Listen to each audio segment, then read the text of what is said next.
आताची सर्वात मोठी बातमी, लाडकी बहीण योजना। लाडक्या बहिणींनो, तुमची मेहनत वाया जाणार। केवायसी केल्यानंतरही पैसे नाही मिळणार। जाणून घ्या कारण।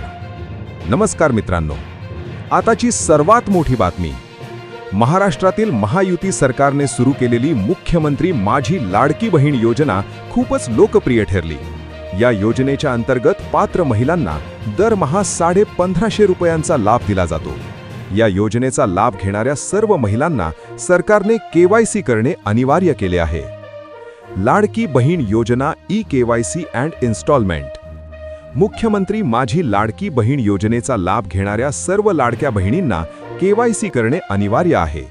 या योजनेमध्ये पारदर्शकता येण्यासाठी व लाभार्थ्यांना नियमितपणे आर्थिक लाभ मिळावा याकरिता वेबसाईटवर ई-केवायसीची सुविधा 18 सप्टेंबरपासून सुरू करण्यात आली आणि 31 डिसेंबर अखेरची तारीख होती।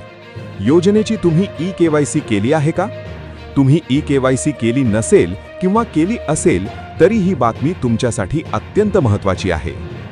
ई-केवायसी केल्यानंतरही मिळणार नाही लाभ।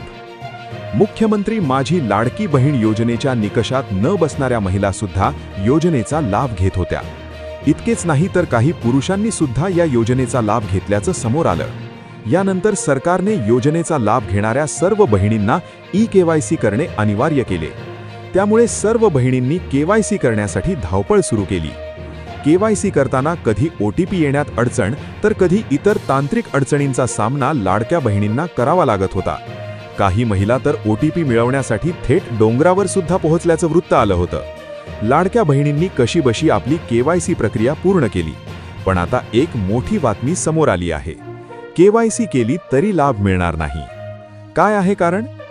लाडकी बहीण योजनेचा लाभ घेणाऱ्या महिलांनी केवायसी केल्यावर आता त्यांच्या माहितीची पडताळणी केली जाणार आहे। इतकेच नाही तर कुटुंबाचे उत्पन्न सुद्धा तपासले जाणार आहे। यानंतर निकषात बसत नसलेल्या लाडक्या बहिणींचा लाभ थांबवला जाणार असल्याची माहिती समोर आली आहे। केवायसी न केलेल्या लाडक्या बहिणींचं काय होणार? ई-केवायसी करण्याची शेवटची तारीख 31 डिसेंबर होती। ई-केवायसीची मुदत संपली आहे। सरकारने स्पष्ट केले आहे की केवळ पात्र आणि पडताळणी पूर्ण झालेल्या महिलांनाच या योजनेचा पुढचा हप्ता दिला जाईल।